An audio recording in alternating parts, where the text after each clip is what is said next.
Hey guys, welcome back to Paradise on Pennies. So I want to talk a little bit more today about the budgeting side of things, and in particular, most of you guys that have been following us for a while now probably realize that our whole thing here is living this way, well, for a purpose, and living this way on a budget. I know that there's all kinds of different ways to nomad, to van life, to live on the road. And our big thing is doing it on a really low budget, partly because we didn't sit on a lot of money to do this or to get started, and partly because it also kind of goes with like a moral belief in that we want to consume less. So with that, let me just jump into a really interesting, important point to show you guys. If you say are trying to do the same thing, maybe you have this as a goal, or and then, like I said, any combination, but hopefully on the lower end, because that's kind of more what we do and what we can show as possible. If the bills are going to be really off the charts, then that's a whole different story in terms of, I guess, our advice. But it could be like living on the road, or it could be like some other goal. And it could also be something like just simply getting out of debt. So I think that I was kind of just crunching some numbers and thinking about it, and I'm like, well, if you wanted to either kind of like save up or get yourself on a debt so you didn't have those bills when you're living on the road, or maybe you just want to get on a debt for some other goal, fine. But just look at these numbers with me for a second so you can see like what I'm thinking. So now, if you haven't already seen our budget video, check it out if you want the entire breakdown, because yeah, I went through all the numbers. I'm just going to give you a total here. So think about it this way, like we showed, that's about the annual expenses there, right? So if $5,000 is the total, okay, well then obviously you might be in a different situation, and I'm thinking like the standard person, then you might be able to do this, and you might have to stay stationary or something rather than moving around like we do now. Now maybe the goal is to eventually be able to move around, which is awesome, but perhaps to keep a job or something to actually bring the income in, you might be staying somewhere, in which case you might have some sort of rent. But think about this: if you were living in well, you're nomadically, but you just might not actually be nomadically moving yet. If you were living as say in whatever, a cheap van build, or like a truck camper type build, you can get cheap truck campers, trust me, that's what we did.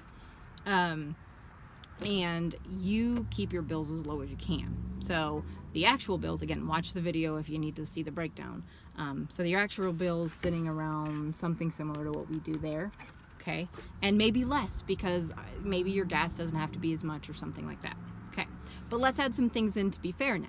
So let's add in some sort of rent. But if you're in some sort of rig, you might be able to pay maybe like a campground fee or something like that. So you wouldn't have to pay a housing payment and all the things that come along with that, and property insurance, and you know, some of that added stuff. So just maybe like a cheaper campground. I know some RV parks and stuff like that could be cheaper. So I'll add that amount in, and let's just be, I don't know, conservative or whatever, but let's put the amounts in that really cover us here. Okay, so now I just added a few things in, and let's look at it. Let's say, again, assuming the base cost of that $5,000, and again, you might be able to do it cheaper because some of those things were specific. But let's put in, and I think this is fairly generous, $500 a month for whatever kind of payment. You could do a lot better than that too. For say like campground fees or something like that. I mean, you could easily get down to at least $300, from what I've heard from people that camp or stay at RV parks and stuff. So yeah, but at the 500, to make sure we're covered, is $6,000. And then if you have a car payment of $300 a month, let's add $3,600. If you have, let's say, a student loan payment of around $200, this is just a scenario, $2,400, and then let's put a credit card payment. Lots of people have these credit card payments, $2,400. That totals to a little bit over $19,000. Now, let's assume you're bringing in around $30,000 a year with your job. So let's say you're working a full-time job. It's not that crazy, and to my understanding, wasn't minimum wage going up to like $15 an hour. So, 30,000, whatever. Again, I'm just giving you a reasonable scenario here. So assume $30,000. That means you'd have $11,800, over almost $1,000 left over if you lived frugally like this that you could put towards these guys. And I mean, how long would it really take? I mean, depending on what these amounts total to, but I mean, with that, you might even be able to pay the car off just within a year. You could probably pay that off in a year. And then every year, add $3,600 to this number, right? Because now you have $3,600 on top of that every year. So yeah, I mean, now you're talking like around $15,000 to put towards the next thing. And let's say maybe then that pays off maybe your student loan or that credit card or something like that. So the point is how interesting it could be that, you know, you could apply this to any scenario in life, but by living this way, you're frugal enough that you actually have that much left over at the end of the year to put towards those things. So it just accelerates your ability to pay this stuff off. Maybe it's not for everyone, but for the people that actually have these goals, I want to show you guys how you can do it, because I really believe in living frugal. And I've shown you guys that it doesn't have to be a miserable experience. I mean, it's really awesome. And just maybe a year or two, depending on your scenario, you could pay those things off and not be strapped. You could literally start your adventure living on the road while you're still maybe in a different scenario than you want to be eventually. But within a year or two, you could get out there. And you could even have some of these monthly payments left and be out there, so long as your like part-time gigs still cover those bills, which again, if you're looking at that base cost we have, you could add to that, you could double that amount, you could still be having some monthly payments on top of that amount and still be covering yourself with seasonal work or part-time work. Obviously, if you can get online work, that helps you be more mobile, but all kinds of options out there so you can be more free. And I think that's the point, at least that's our point for living this way, is to be more free, to do what we love and live a more fulfilling life than this modern society rat race, being strapped, doing things we hate, waking up to an alarm clock for something we don't love, hanging out with people we don't like every day, right? That's no way to live. So I just wanted to show you guys, because I've been thinking about this scenario. I've been kind of crunching numbers in my head. I always do that.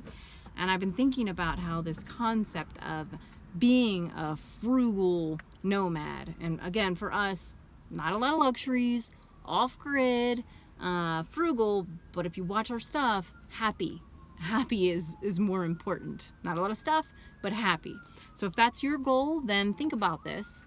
I still believe in the starting with the highest interest and paying that off first, not the like feel good, you know, lowest bill. You pay off the interest, otherwise it's money going to nothing. And you can get there too. So live your dreams. I'll see you guys next time. Bye.